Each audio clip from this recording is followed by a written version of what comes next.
परमात्मा को पाने तथा उसका वास्तविक लाभ प्राप्त करने के लिए पवित्र बाइबल में प्रमाण है कि प्रभु ने मनुष्य को अपना ही स्वरूप बनाया। 6 दिन में सृष्टि रचकर 7वें दिन विश्राम किया।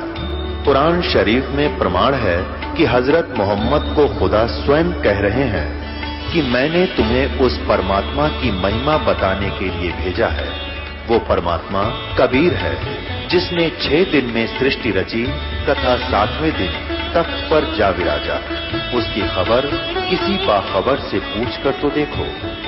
कृपया अवश्य सुनिए जगत गुरु तत्वदर्शी संत रामपाल जी महाराज के अमृत वचन। ये गीता जी सुनाऊं आपने आज में। और स्वयं भगवान ने ब्रजवासियों की ओछी उपासना छुटाई, इंद्र की भी पूजा बंद करवा दी जो कि देवताओं का राजा था, और फिर कहा कि उस परमात्मा का भजन करा करो भाई। अब नादानों ने फिर वो गोवर्धन पूजन कहला दिए, वो पत्थर कहला दिए, इसकी चक्कर काटो। भगवान का तुम गीता जी को इतना अनमोल शास्त्र समझते हो तो भाई इसका अनुसरण भी करा करो बीरा।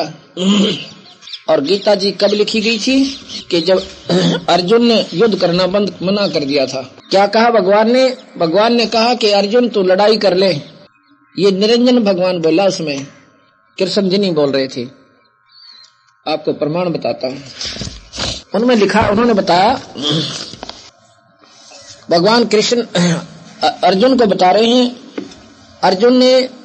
कृष्ण जी ने अर्जुन को, मतलब आप कृष्ण कहते हो क्योंकि यहाँ कृष्ण के आधार पर चलना पड़ेगा, परंतु उसमें निरंजन जी बोल रहे थे। कृष्ण जी कह रहे हैं कि अर्जुन भाई तू लड़ाई करने से क्यों मना करता है? इसलिए कि तू इनको मारकर पाप का भागी होगा। कहां जी?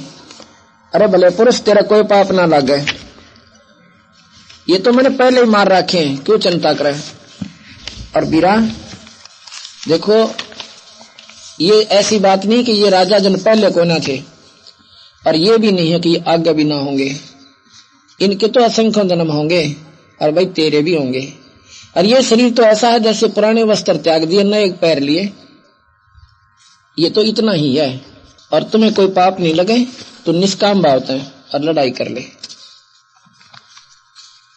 अर्जुन तेरे मेरे असंख्य जन्म हो लिए, तुझे ज्ञान नहीं, मुझे जानकारी है। और बिना जन्म मरण जीव का मिटा नहीं। कहने का भाव है कि भगवान कृष्ण की बातों का अर्जुन ने कति अमल नहीं किया, और आखिर तक कहते रहते हैं कि देखो जी मेरे तो बस का कौन है। उसने उनके मन के अज्ञान अंधेरे को हटाने के लिए भगवान कृष्ण जी ने क्या कहा? अपना विराट रूप दिखाया। विराट रूप दिखाया। उसमें क्या दिखाते हैं कि देख, वो निरंजन ने अपना स्वरूप दिखाया 1000 भुजा वाले भगवान का। 1000 भुजा वाले भगवान का अपना प्रमाण दिया। जब कति लड़न से बंद हो नाट जाता है, विराट रूप धारण करते हैं और कहता देख भाई, ये सभी राजा लोग मेरे द्वारा मार दिए गए हैं, और तू तो ना एक चिंता करा भाई, तुझे कोई पाप नहीं लगेगा, तू एक बार लड़ाई कर ले। अर्जुन कति नाट जाता है कि जी मेरे बस का कौन है। उस समय क्या करते हैं भगवान कृष्ण यानी निरंजन उस प्रवेश करके विराट रूप दिखाते हैं। अर्जुन भयभीत हो जाता है, इतना डर जाता है कि कांपन लाग जाता है, और कहता है भगवान अपने इस स्वरूप ने वापस कर ले, मेरा तो कालजा पाटन हो गया और मुझे डर बहुत लग रहा है। उसमें वो क्या कहते हैं भगवान कृष्ण को अर्जुन कि आपके ये पहले ना देखे हुए रूप को देखकर मेरा दिल अति घबरा रहा है और सभी लोग व्याकुल हो रहे हैं। आप अपने स्वरूप में आ जाइए, मैं युद्ध कर लूंगा। यहां पर भगवान कबीर साहब कहते हैं धर्मदास, अर्जुन ज्ञान गुण तक हो ना माना, वो तो डर गया इतना कि महीना लड़ेगा तो यूं मारेगा। इतनी बूंदी शकल देख कर कालजा पाट गया उसका। और देखे सारे के सारे प्रजा और द्वेष सबके सब उसके मुंह में समा रहे हैं और बाहर जा रहे हैं। इस पर उसने युद्ध करना स्वीकार कर लिया। गीता जी के 11वें अध्याय के श्लोक नंबर 23, 24, 35, 45 और 46 में निरंजन होने का प्रमाण आपको बताते हैं। हे महाभाव घनी भुजाओं वाले, हे महाभाव बहुत मुख नेत्रों वाले तथा हाथ जाड़ों वाले, पैरों वाले, बहुत उदरों वाले, बहुत सी दाढ़ों के कारण आप अत्यंत विकराल महान रूप को देखकर आपके सब लोग व्याकुल हो रहे हैं। मैं भी व्याकुल हो रहा हूँ। ये 23वें श्लोक का अनुवाद सुनाया सब मैंने आपको, 11वें अध्याय का 23वां श्लोक। फिर 24वां सुनो। क्योंकि हे विष्णु आकाश को स्पर्श करने वाले दीप्तिमान अनेक वर्णों से युक्त तथा फैले हुए मुख और प्रकाशमान विशाल नेत्रों से युक्त आपको देखकर मैं भयभीत अंतःकरण वाला धीरज नहीं धर रहा हूँ। मुझे शांति नहीं हो रही है, घना डरा हुआ हूँ। 35वें श्लोक में संजय बोले, केशव भगवान के इस वचन को सुनकर मुकुटधारी अर्जुन हाथ जोड़कर कांपता हुआ नमस्कार करके फिर भी अत्यंत भयभीत होकर प्रणाम करके भगवान श्री कृष्ण के प्रति गदगद वाणी बोला। क्या बोला? 45वें श्लोक में 11वें अध्याय के 11वें अध्याय का 45वां श्लोक। मैं पहले न देखे हुए आपके इस आश्चर्यमय रूप को देखकर हर्षित हो रहा हूँ। एक जगह कहता है मैं डर रहा हूँ, अब कहते हैं मैं खुश हो रहा हूँ, और मेरा मन भय से अति व्याकुल भी हो रहा है। अब डरता हुआ आदमी खुश क्यों करो है? अर्थात इतना भयभीत हो गया कि उसने नो बिना विरत तो बोल रहा सर, और कह क्या रहा है? मेरा मन अति भय से व्याकुल हो रहा है, इसलिए आप उस अपने चतुर्भुज विष्णु रूप को मुझे दिखलाइए। आप अपने उसी विष्णु रूप में आइए, 4 भुजा वाले में। ये घनी भुजा वाला देखकर मेरा दिल कांपा है। वो कौन था? वो ज्योत निरंजन भगवान 1000 भुजा के भगवान है। भगवान कृष्ण विष्णु ये 4 भुजा के भगवान है, और शिव ब्रह्मा ये सब 4 भुजा के भगवान है। माता है इनकी जो माई है ये 8 भुजा की माता है, भुजा है, और इनके पिता 1000 भुजा के हैं निरंजन जी। 46वें श्लोक में कति साफ कर दिया, मैं वैसे ही आपको मुकुट धारण किए हुए गदा और चक्र हाथ में लिए हुए देखना चाहता हूँ। इसलिए हे विश्वरूप, हे सहस्राबाहो, सहस्राबाहो, सहस्राबाहो का मतलब है 1000 भुजा वाले। सहस्र माने 1000, 1000 भुजा वाले आप उसी चतुर्भुज रूप में प्रकट होइए। अब ये विचार कीजिए, भगवान कृष्ण की शरीर में ज्योत निरंजन प्रवेश किया नहीं, भगवान कृष्ण लड़ाई नहीं होने दो, ये गारंटी की बात है। अब बात करें कि भगवान कृष्ण ने उपदेश दिया कि अक्षत्री का धर्म नहीं युद्ध से भाग जा, रण छोड़ दे। ऐसा उपदेश अगर देने के लिए लड़ाई कराते तो 100 रण छोड़कर नहीं भागते, वो भी अक्षत्री थे। एक बार काल्यावन ने मथुरा पर चढ़ाई कर दी और 18 करोड़ सेना लेकर। कृष्ण जी का डौत नहीं था लड़ाई का, इतने नहीं लड़ सकता था। ये मेरे पास शास्त्र लिखे हुए रखे हुए हैं।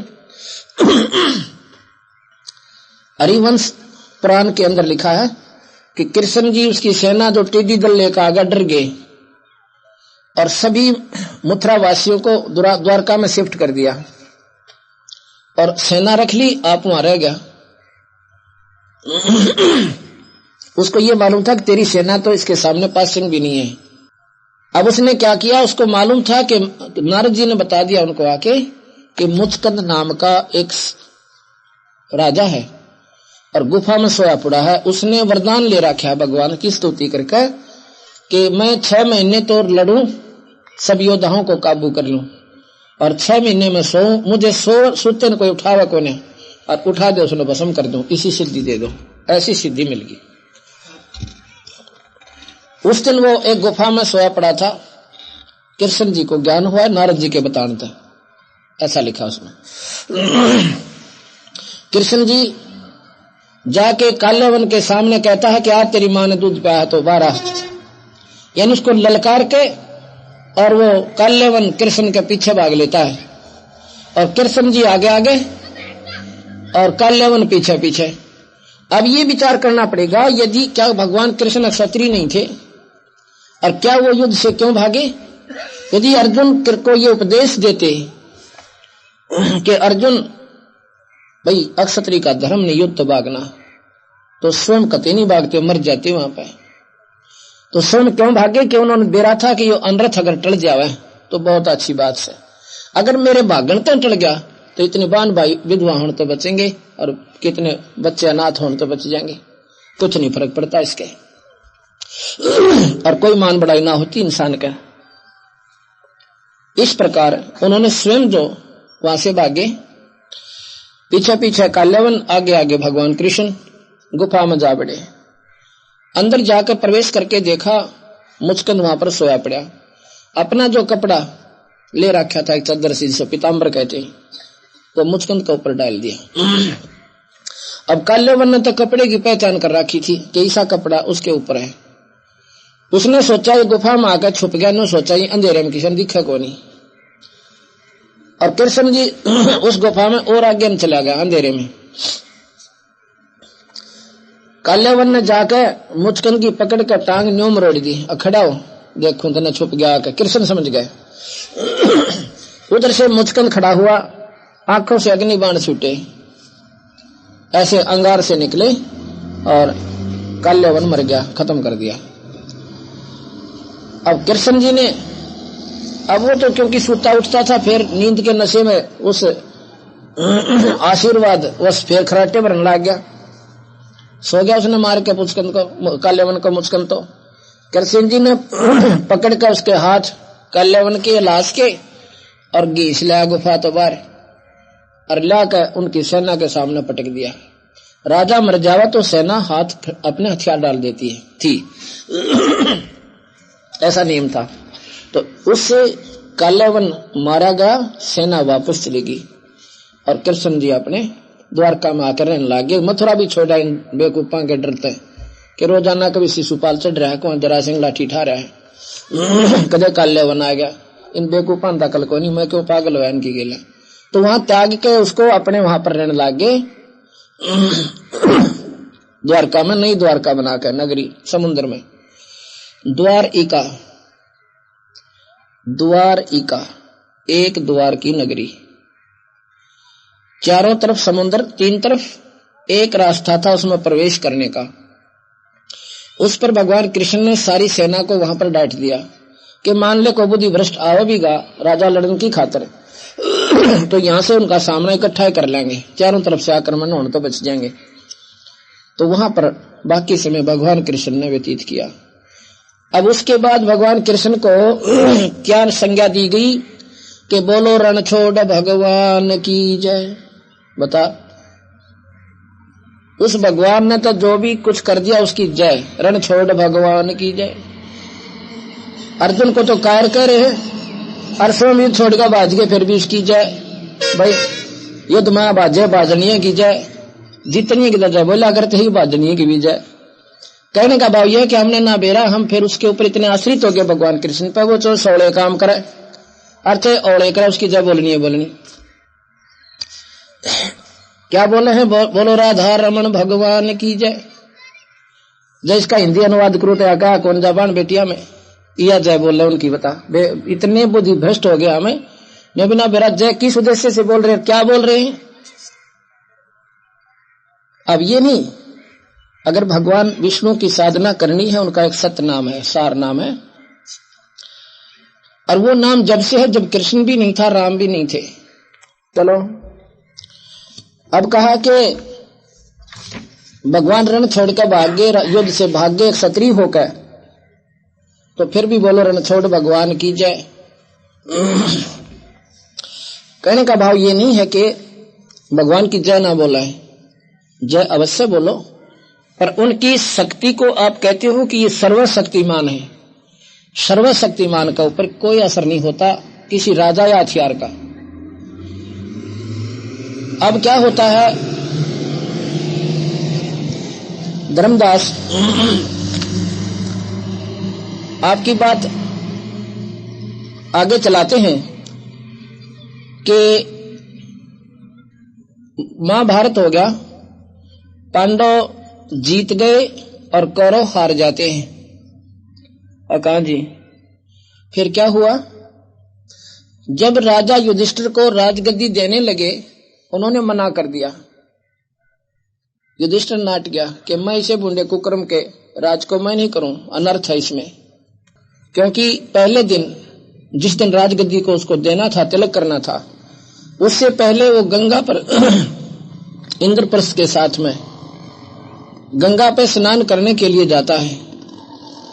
स्नान करके जाता है तो वहां देखे अपने ही कुल के दुर्योधन, दुशासन और उनके भाइयों की पत्नियां विधवा होकर वहां चूड़ी फोड़ रही थी और हाहाकार कर रही थी और 100 गालियां दे रही थी हमारे को।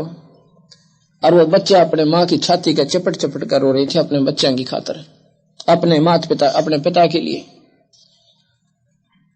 कृष्ण जी ने कहा कि युधिष्ठिर, अब तुम राजगद्दी को प्राप्त करो, तुम्हारा विजय हुई, राज लो।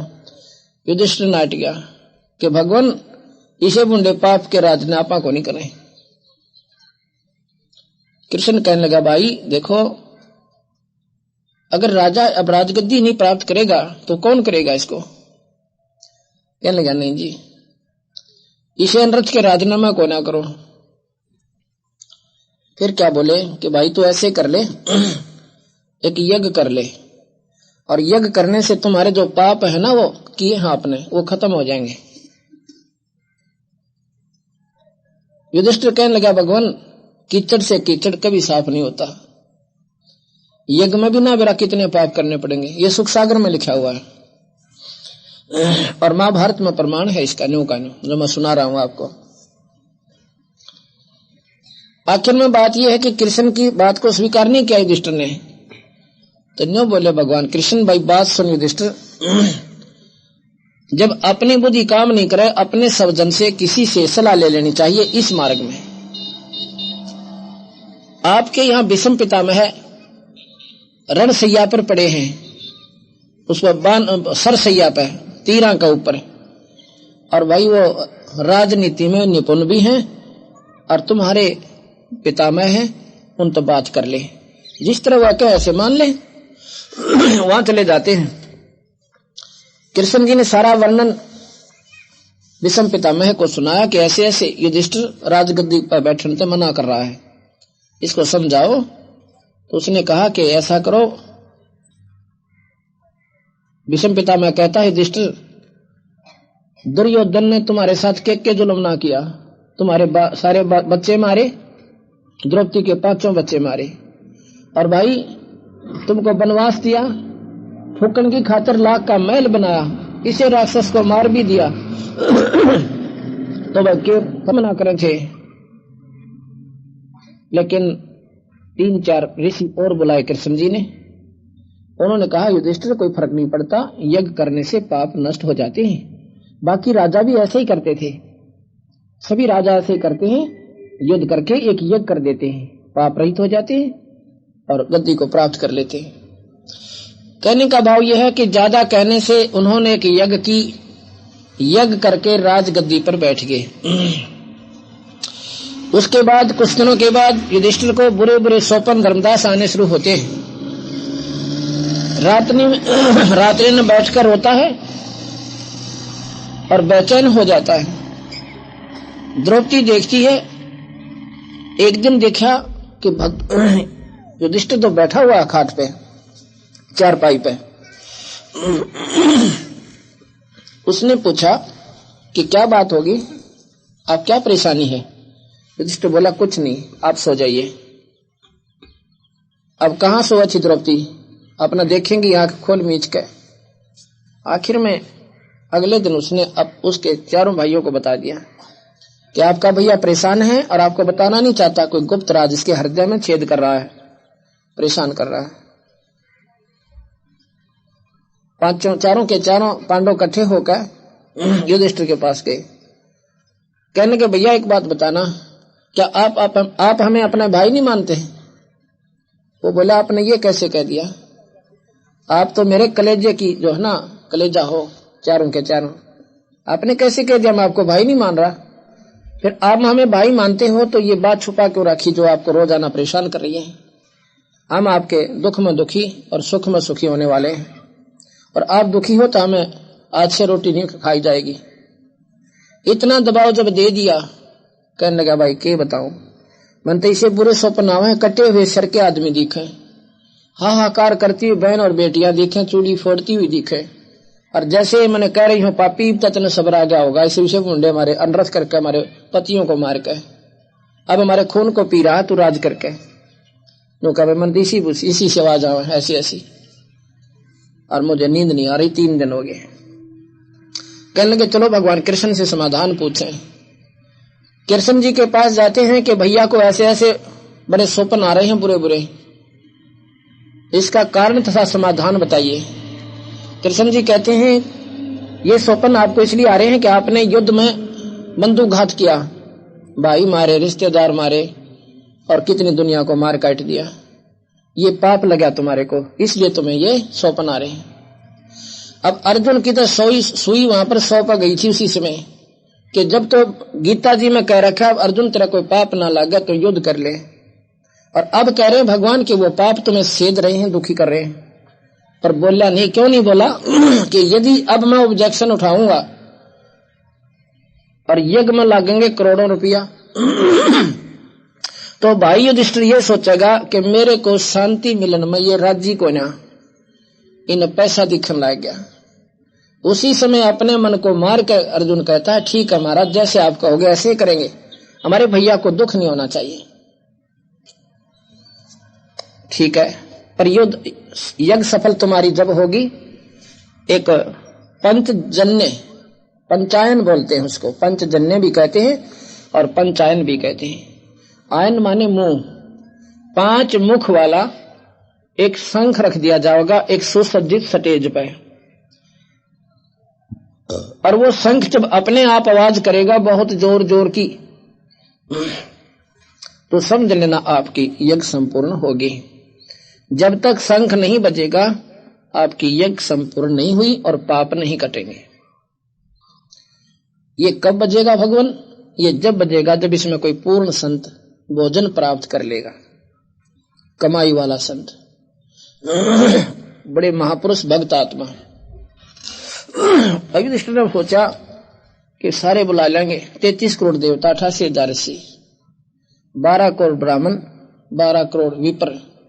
उस समय के विपर होते थे, आज जैसे कोई ना सूखे तलक लावणी है। उस समय यहाँ बैठे ये बता दिया करते थे कि इंद्र के लोक में क्या हो रहा है और कहां पर कब बारिश होगी, क्योंकि इंद्र के लोक में ये पहले लिस्ट लगी हुई होती है। उस क्षेत्र के लोगों के ऐसे पुण्य हैं, उस आधार पर वर्षा होगी।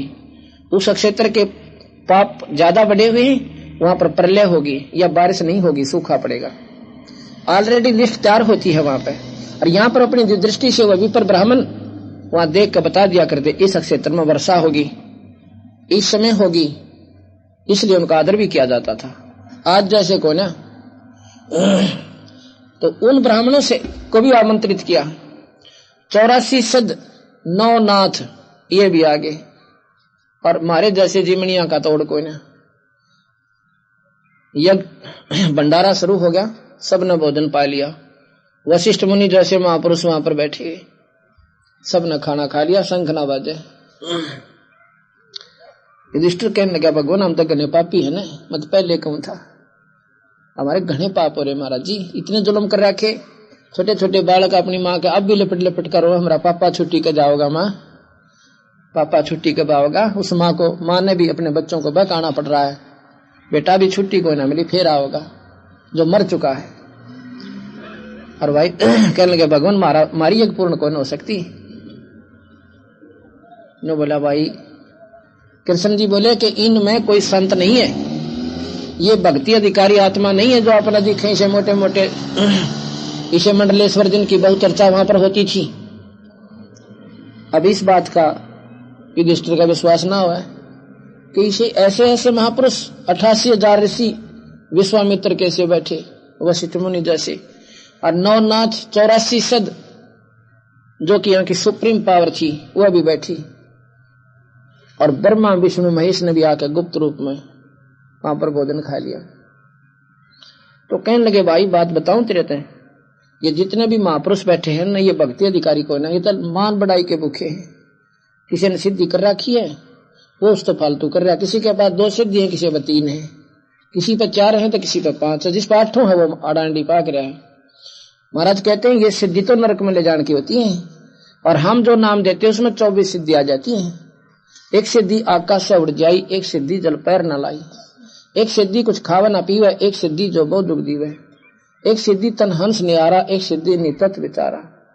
इस प्रकार इन 24 को ना मनचावे, सो हंसा सतलोक सदावे, परासिद्धि पूर्ण पटरानी और सतलोक की कौन निशानी।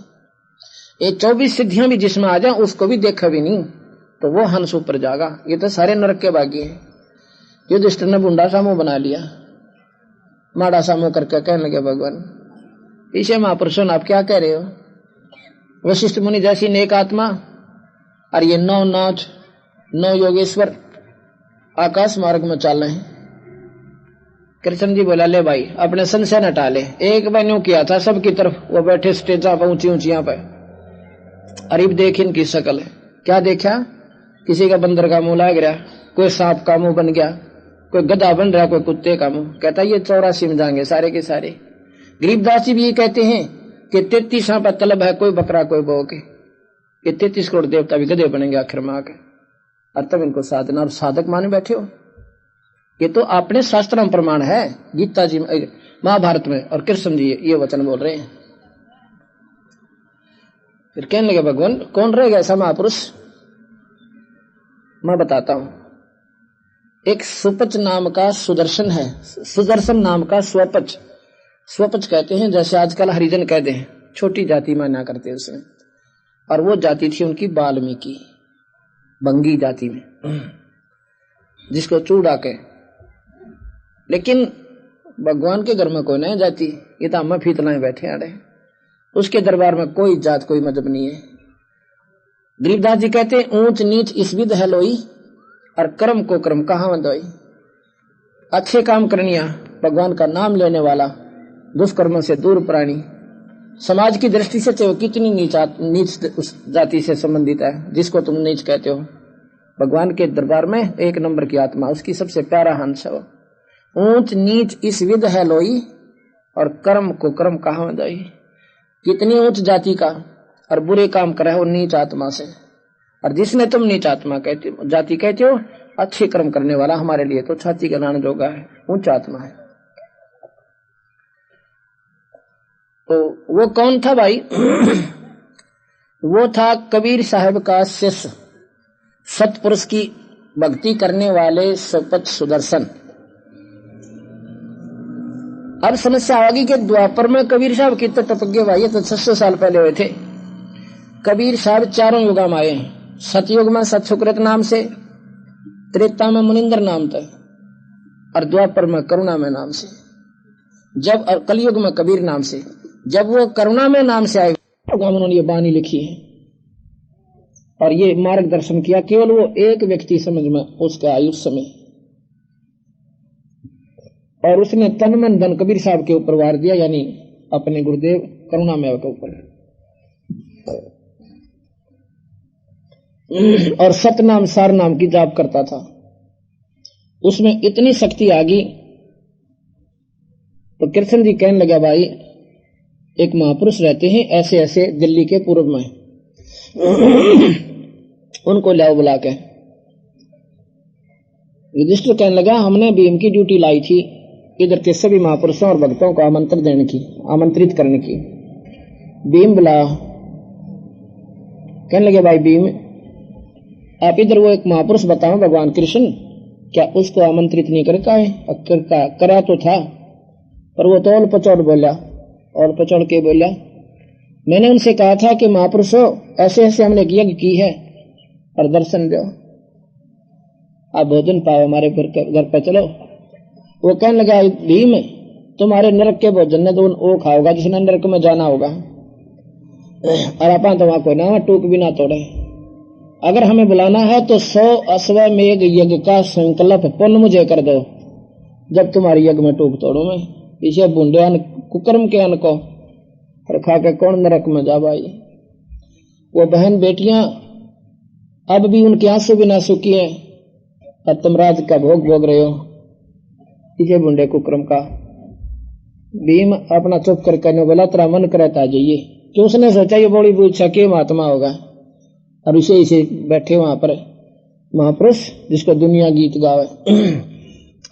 जो बोला तनाना उताना और नाना तुम्हें चाहिए, पहली तो हम यज्ञ कर रहे हैं, दूसरी 800 यज्ञ का फल तुझे कहां से देंगे हम। चलो भाई कह के मैं तो जिन्नू आ गया। अरे बोला वो तो गलत इतना बोला, अगर आपका डर ना होता ना कूट का हूं मैं। भीम इतने मोटे दिमाग का था, नो बोला मैं तो आपसे डरू था, नहीं तो उन्हें गड़का हूं। नो ईसा बुंडा बोला, नो बोला थारे तो पाप के भोजन न कौन खावे। कृष्ण बोला भले पुरुष। कृष्ण जी कहने लगे तेन बोलने का भी सूर कोई ना, संतां के प्रति इतना गंत बोला करे, ये विचार भी तुझे दुख दे देंगे जो संत के प्रति तने इतना माड़ा विचार ले आसे। वो परमात्मा है भाई, और भले पुरुष तुमने मेरे को आगे बताना था, इसका समाधान करते कुछ ना कुछ संत को बुलाने का। ने बोला जी ठीक सर। कृष्ण जी बोले पांचों मेरे साथ चलो नंगे पैरा,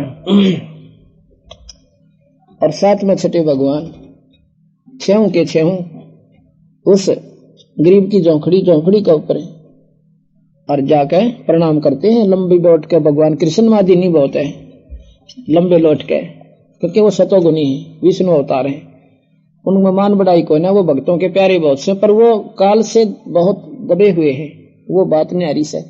लेकिन अपने ये स्वतंत्र राज्य में बहुत नेक आत्मा है, बहुत दयालु भगवान से, और बहुत ही अच्छी मतलब साथ देते हैं भक्तों का, दुष्टों को गढ़ देते हैं। तो वहां जाकर नम्रता पूर्वक लंबी दंडोत प्रणाम की।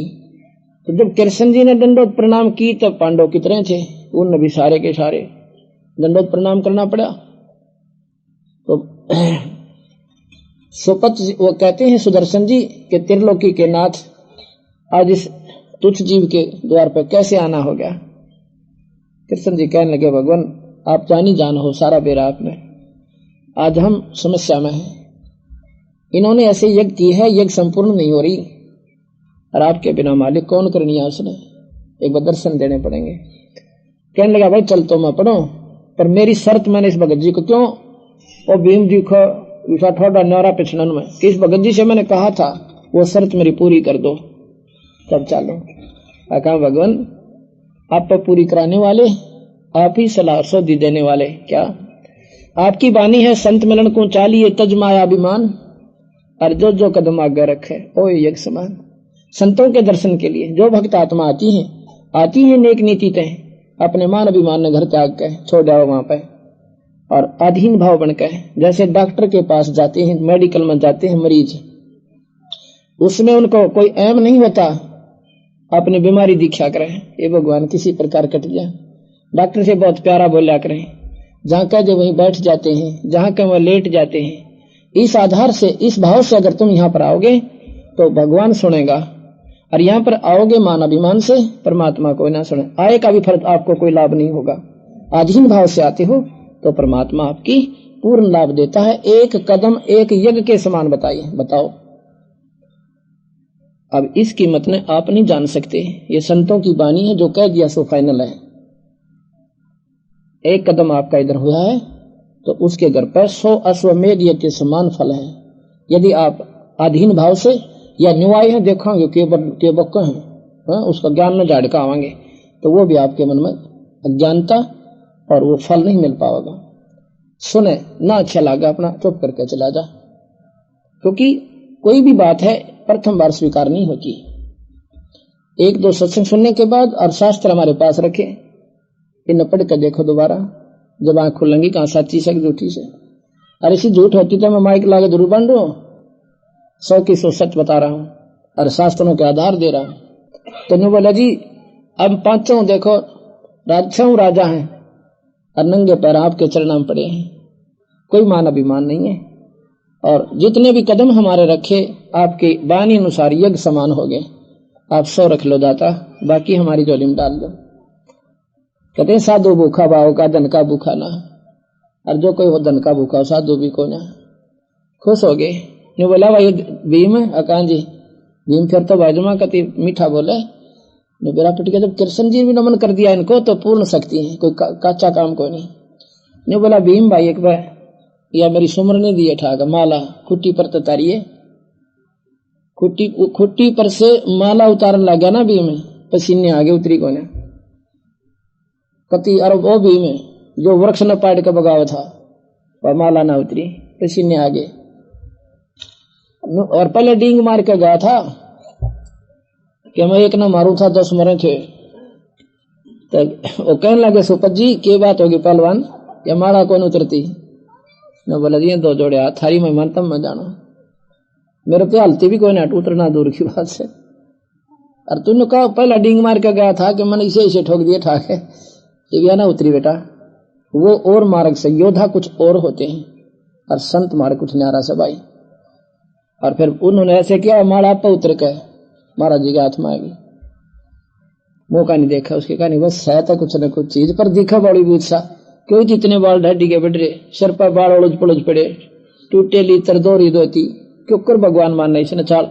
अन्य कबीर साहब चरखा होता नहीं तने और बिना कुड़ता बैठे धोती धोती में, तो उसने भगवान हम क्यों कर माना बता। हम तो उन मौका टाला न कहते रसूल वाला ने तो मान लिया, रीत ने इसने भगवान माना कैसे? जब मानेंगे जब इसकी कीमत से परिचित होंगे, जब इसकी शक्ति से परिचित होंगे, जैसे उन भगवानों की शक्तियों से परिचित हैं। अब इनकी शक्ति से हम ज्ञान जानकार होंगे तो आपस विकार हो जाएगा, कहने की हो सकता है ना पड़े बार बार। अब आ जाता है पूरा देखो पूरी फौज की फौज बैठी है ऋषियां की, और एक तो एक नो दिन में 3-3 बनावे और मालिश करें कति गोले के तेल की माथे चमके उनके तिलक ला रहे 6-6-12-12, किसी का बड्डा छोटा कोई छोटा। अब उस लांडे से बूंदे सी शकल के सावली सी शकल जंगल के महारानिया की किसी नाने दौड़े हुआ करें, और भाई सावली सी शकल हो रही, जब वो गोड्डा दाई की धोती वह भी पाट रही एक जगह पर और फटा सा कुर्ता, और जब वो संत आकर उस मंडप में प्रवेश करता है तो सारे अंदर अंदर हंसे हैं कि ये लाए शेर ढूंढ कर यो बजाओगा इनके संग ने। और द्रौपदी भी देखे, अब भगवान कृष्ण भी सह कुछ ना कुछ ये केला ठा रहा बता, इस महात्मा इसे महात्मा कहते। कृष्ण जी के पास द्रौपदी के पास कृष्ण जी जाकर कहने लगे बहन ऐसे काम करे, बढ़िया भोजन बना दे, इस महात्मा थरी एक पूर्ण होगी। अब भाई चलो, और खाना तो खिलाना ही होता है, पर मन में तसल्ली कती नहीं थी कि इस तक क्यों करवा जाएगी जब इसे मंडलेश्वर बैठे यहाँ पे। पर इतना सुंदर भोजन बना दिया कि इस महात्मा ने तो घास तोड़ कर खाया होगा, आंगड़ी चाटेगा, इसी बढ़िया भोजन बना देती हूँ और आप पर प्रसन्न होगा। द्रौपदी ने क्या किया कि 36 प्रकार के भोजन इसे सुंदर सुंदर कटोरिया में डालकर नारे नारे और थाल में परोस कर महात्मा के सामने रख दिए। क्या किया सुपत जी ने, सुदर्शन जी ने, उसने सोची आज तो ये मन बड़ा उस्ताद है, आज यूं बिगड़ जाएगा जो ये नारे नारे स्वाद कर लिए थे, मन तो कल फिर पाते दाकल का साग खाना भाई अपना ईद क्यों ना उसके मन कर दूं काम। वो सारे के सारे सब्जी मीठा सब इकट्ठा कर लिया, होगा जहां जाओगा वहीं पर, अब वही सा भोजन कितना नहीं खाया, क्योंकि खाना बनाने वाली का एक विशेष ख्यास होती है, कुदरती बात है होनी भी चाहिए। अतिथि आता है तो उस दिन वो विशेष भोजन बनाती है कि कोई नून आता है इसी फूड थी नून बिना गिरना आया, यानी 10 जगह जागा तो कहीं बड़े अच्छे घर की लड़की थी, वह बहुत बढ़िया भोजन बना रखा था, सूर वाली थी। और कोई नो कह दे भाई इसमें तो नमक थोड़ा सा, उसका सारा खून जल जा रहा है बेचारी का, क्यों नून का दिशा हिसाब है, कोई घना खाओ कोई थोड़ा खाओ, यू सेट नहीं हुआ करता। तो उसका नो हो जाकर देख इसने भोजन बिसरा दिया मेरा, तय बता की कमी बन गई सी, मन तो बहुत अच्छा बनाया था, उसका दिल टूटे। तो संत कभी नहीं कहते जो मिल गया खाकर और सराह करें वाह बेटी, ऐसा भोजन तो हमने कदे देखा है कोई नहीं, उसका मन राजी रहे प्रसन्न रहे।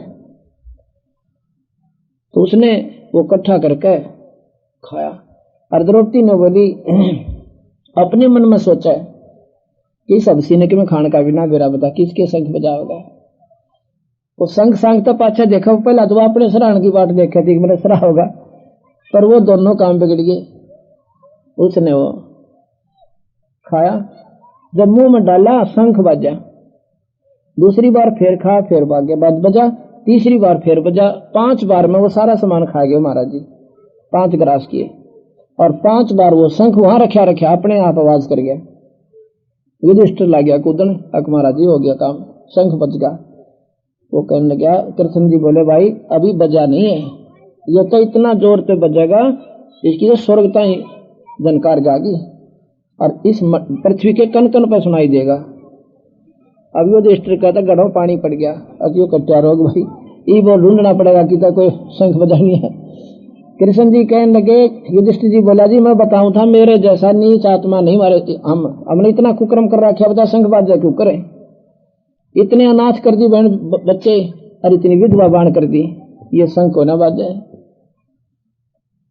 कृष्ण जी बोला भाई बज जाता का पर द्रौपदी की मरोड़ काट दे द्रौपदी के मन में खोट रह रहा है, इसने सीधा करा ये संत। मैं बोला द्रौपदी तू रे ना बेबे बहन आकां जी तू सच्ची बता तने क्या सोचा इस महात्मा के बारे में। नो बोले जी क्या बताऊं बस मैं ये मन भी पक्का है 1 मिनट में तो ना के सोच जैसे मैंने ये सोचा कि इस नरभागन इस गुंडे से न खाना भी ना आणता बता किसके संग बजाओगा, कम से कम भोजन तो नारा नारा खा लेता यूं। न बोला बात सुन ले, कोई भी समागम करवाते हो ना आप यज्ञ धार्मिक अनुष्ठान करवाते हो नखरे नहीं करा करते, कोई कैसे खावे अपना खान दे तो क्या नहीं करते, संतना पाप के बागी होते हो, अपनी मर्जी क्यों रोटी तो खानी है अपनी खागी, तुमने देना था अपना परोस दिया, तुम्हारा भाव तुम्हें मिला, इन्हें किसी प्रकार खाओ। और कहते तुमने सोचा ये हलवे पूरी तने खुआ का एहसान कर दिया, इन्होंने एहसान किया तेरे घर पर खाने का। एक संत के जमान का 68 फल तीर्थ के फल बराबर फल होता है और अपने घर में सब खा के सोवे। कहते ने सोचा तेरी ये गोई तो ये भूखे सोवे थे आड़े खाया ना के, अपने घर पर सब वाली सूखी खा के सोते हैं और तने ये के नखरे दिखाएगा मैंने सा बढ़िया भोजन बना दिया और 5 का 20 बुंडे से महात्मा के बुंडा दिखाई, तीन लोग इसके बाल के बराबर भी कोई ना। कृष्ण जी कहते हैं ये 3 लोग इस महापुरुष के बाल के बराबर भी कोई ना, और तो इसने बुंडा सा कहे ये पूर्ण परमात्मा है। अब अमरता के ना करता और कृष्ण जी का हुक्म तो लास्ट एंड फाइनल हो सा पां पकड़े हाथ जोड़े, हक महाराज जी माफ करिए मुझ पापड़ में गलती होगी मेरे पे, पां तो होने लगी वह धूल भरे पैर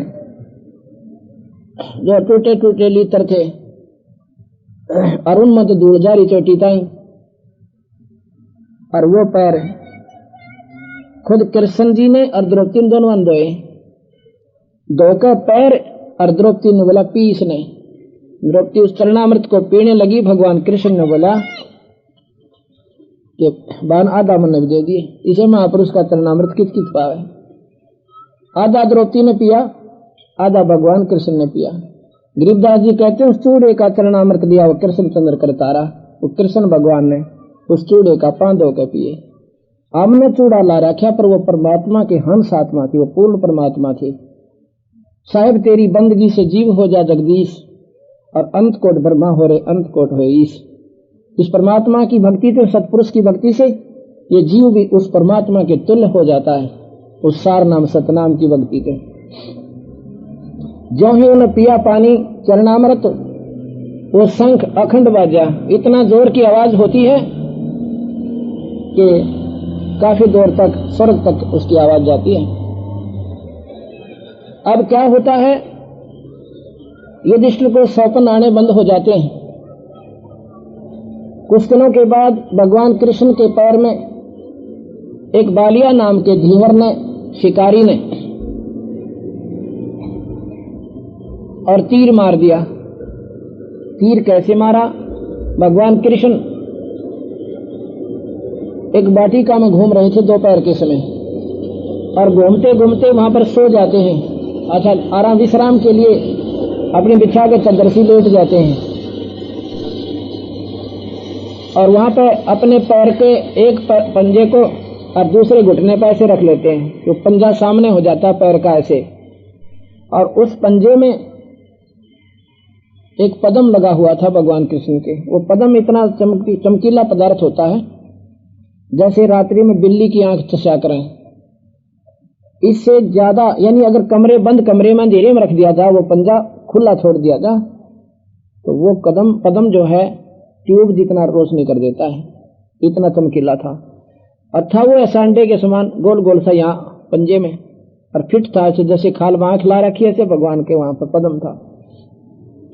लेकिन वो रात में ऐसे चमका था जैसे बल्लभ चमका करे दिन में, और था वो जोरमटा में का वृक्ष की टहनियां नीचे नाई हुई थी। और उस शिकारी ने सोचा कोई मृग बैठा, मृग की आंख समझ के और सारा दिन घूम लिया था, को शिकार मिला को नहीं, तीर ठोक दिया। अब मृग से इसके आसपास तो होगा, आंख के सारे ठोका, तो पंजे में जाला गया, लागते भगवान तड़फन लग गया। उसने सोची तो आदमी मर गया, भाई जुल्म हो गया, आदमी मर गया, मृग के आस पास बैठा होगा। वहां जाकर देखा मुकुटधारी एक राजा तड़फन लाग रहा। उस समय भगवान कृष्ण ने भगवान को ना माना था, राजा क्या करते, भगवान मानते थे शिशुपाल कैसे क्यों लड़ते, कालावन कैसे दिमाग खराब था भगवान के लड़े। उस समय तो उसको आदमी राजा माने थे, अब जाए पाछे भगवान माना उसको। यही बीमारी है, संत ले जाते हैं फिर उनकी मंडी कूदे, समय पर उनके ला खसा करें, इतनी उड़ी आंट हमारे अंदर। तो जी कहने लगे राजन मेरे पर धोखा हो गया, मैंने तो एक पशु समझ कर, एक हिरण समझ कर और उसकी आंख समझ कर तीर मार दिया, ये आपके पदम के दिखा चमकीला सा। कृष्ण जी कहने लगे भाई तेरा कसूर कौन है, ये अपना कोई अदला बदला से पाछे का हिसाब किताब से। वो कहने लगा हिसाब किताब क्यों था आपका, मेरा आप राजा में रंग अपनी शक्ति से दृष्टि देकर वो देखा महाभारत रामायण का सीन, जब भगवान राम ने बाली मारा था वृक्ष की आड़ लेकर। कहने लगे भाई ये लेन देन था तेरा मेरा, मैं उस समय रामचंद्र था और तय भाई बालिया था सुग्रीव का भाई बाली, और एक मैं वही कृष्ण बन के आया हूं और तो वही आत्मा भाई शिकारी बन रहा है।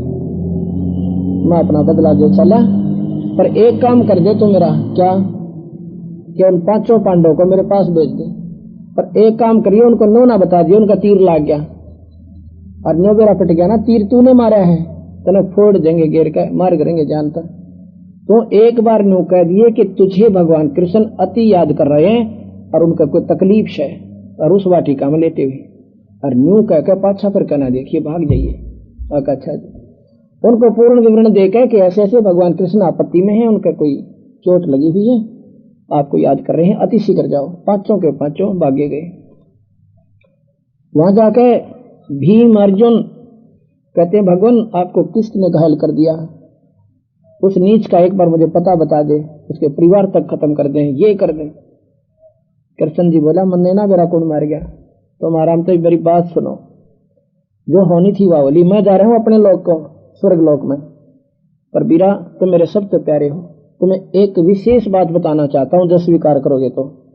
अगली वाह कोई बात हुई, इतनी स्वीकार कर ली आपकी, ये क्यों नहीं करेंगे कि तुम 5 के 5 हिमालय में चले जाना, वहां पर तप करना, अपने शरीर को खत्म कर देना।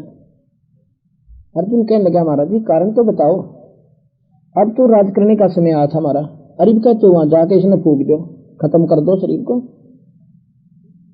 अर्जुन कृष्ण जी कहने लगे भाई बात बताऊं, तुमने जो पाप करे थे ना महाभारत में, वो पाप दुख तुम्हें घने दुखी करेंगे और उनको अपने ढीले कर जाओ इस शरीर को कष्ट देकर।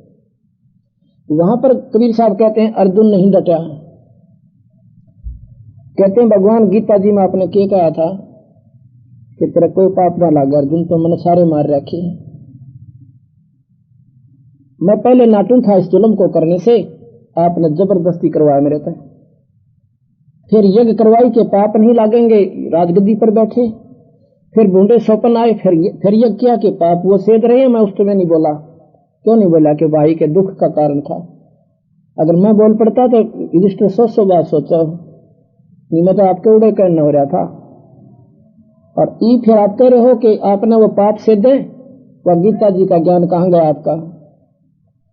मैं बोले भाई बात सुन रहे युधिष्ठिर, क्या नाम है अर्जुन, भाई कुछ भी कहो, या थी होनी ना तेरे बस की थी ना हमारे बस की, ये तो होना ही नहीं था, और मन भी ना बेरा, ये कुटबरंडत हो गया और किस प्रकार करवा दिया। तुम कहते हो मन ने करा दिया, मेरा तो याद भी कोई। अब ये कबीर साहब कहते हैं वह होनी कौन कराने वाला, जो कृष्ण के बस की कोना और जो अर्जुन के बस की कोना, उस होनी में लिखनी है कौन सा, उसने करवाने वाली शक्ति फिर कौन से, वो कोई और शक्ति है, वो ज्योत निरंजन है। अब भगवान कृष्ण ऐसी स्थिति में पड़े थे, अंतिम सांस गिने थे, उस समय भाई तो दुश्मन भी हो उसको भी गुंडा नहीं बोला जा सकता, कुछ नहीं कहा जा सकता। युधिष्ठिर बोला गणे नहीं बोला करके संता आ गए और बात सुन, और इतनी कहकर अर्जुन चले जाते, कृष्ण जी शरीर त्याग जाते हैं, चले जाते हैं अपने स्वर्ग को और कहेंगे देख लियो भाई थारे सलाह बने तो यो काम तुम न करें सरेगा। युधिष्ठिर बोला कि जब इनकी इतनी बात मान ली या भी मान लेते हैं, ये हमारे भले में थे बुरे में कोई ना थे, ठीक है। यह होनहार थी भाई होगी, इस होनहार ने कराने वाला कौन है ये विचार करना पड़ेगा। ये वो सनातन परमात्मा है, वो ज्योत निरंजन है जिसको ब्रह्म की संज्ञा दी जाती है।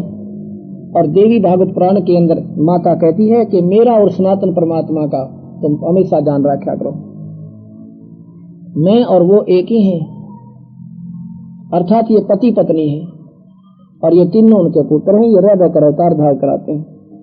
उसके बाद चारों पांचों पांडव हिमालय चले जाते हैं। चारों पांडवों का शरीर खत्म हो जाता है, युधिष्ठिर का शरीर खत्म नहीं होता, एक पंजा पंजा गलता है क्योंकि उसने झूठ बोला था।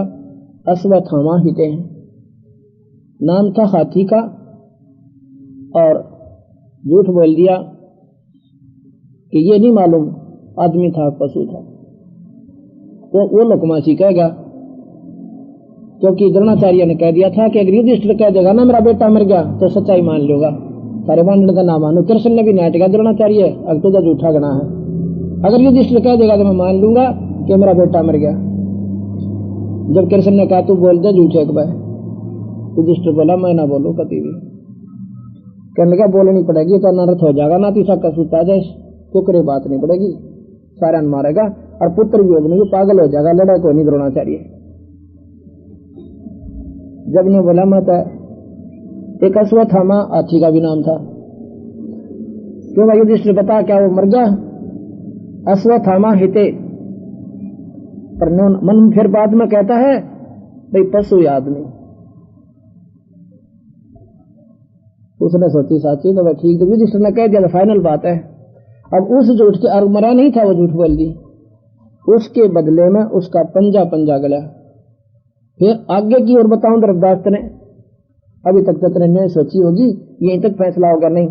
चारों पांडव नरक में ठोक दिए इस पाप के, महाभारत के पाप आधार पर युधिष्ठिर को नरक में डाल दिया, लेकिन उसको थोड़े दिन के समय के लिए, उसका थोड़ा पाप था वो फिर बाहर काट दे। युधिष्ठिर जाके अपने पिता के पास, धर्मराज के पास कहता है पिताश्री क्या भाई मेरे भाई कहाँ है? कि कौन भाई तेरे? मैं तेरा बाप तो मेरा बेटा। ये चारों पांचों यहाँ पर पिक्चर बनाने खातिर आए थे स्मृत मंडल में। ये वो नहीं थे जो हमने अर्जुन नकुल सहदेव देखे, ये उन देवताओं के बेटे थे। अर्जुन था इंद्र का लड़का, देवराज इंद्र का पुत्र था, और भीम था पवन देवता का बेटा, और युधिष्ठिर था धर्मराज का लड़का जो न्यायाधीश वहां का स्वर्ग में, और नकुल सहदेव थे अश्वनी देवता के बेटे।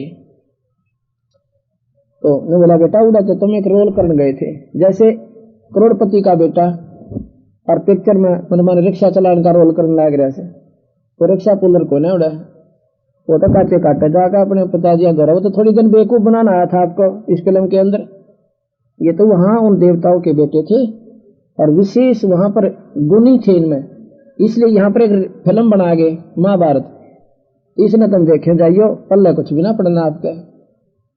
आत्म कल्याण नहीं है ऐसा, तो कितना बार पढ़ लो महाभारत में, कितनी बार सुन लो। नो बोला जी मेरा जी नहीं लगता मेरे भाइयों बिना। युधिष्ठिर बोला, धर्मराज बोला तू पागल हो गया के? तो नरक में ठोक रखे, अपनी बही दिखाई दे कि न कुकर्म कर रखे, कूद कूद कर मारे छनो का, एक तीर मारो लाख मरे। अब मेरा पट्टा बेटे क्या मारा अगले एक तीर में, अब ये नोच नोच कर खा रहे उनको, उसको नरक के अंदर जितने जीव मारे थे वहां पे। और गीता जी में लिख रखा था पाप को लगे।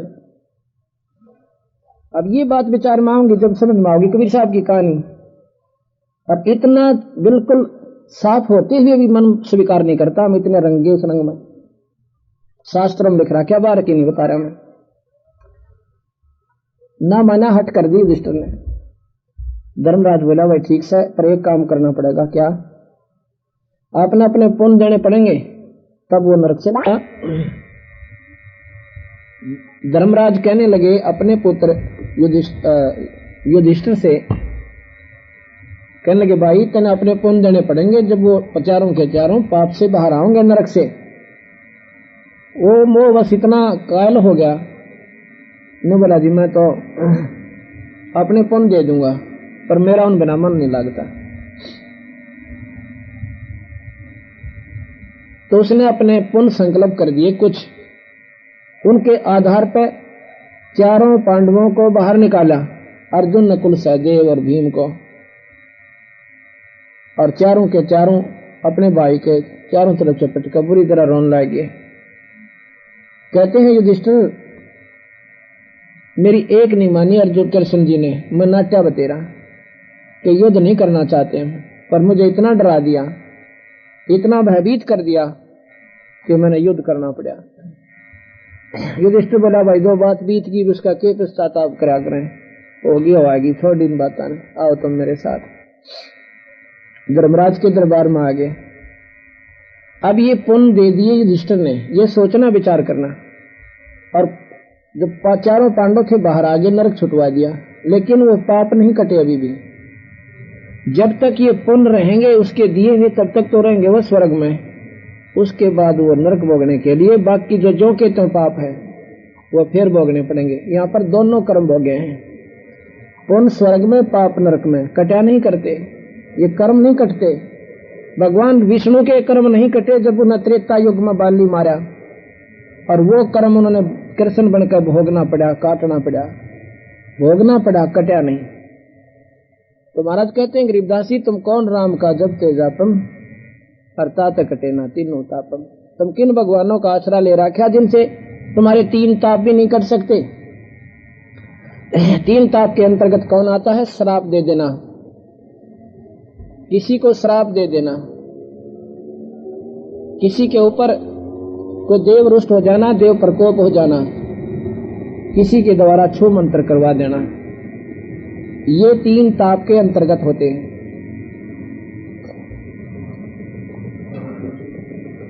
अब भगवान कृष्ण अपने श्राप को भी नहीं काट सकते, भगवान विष्णु, तो दूसरे के क्यों कर काटेंगे?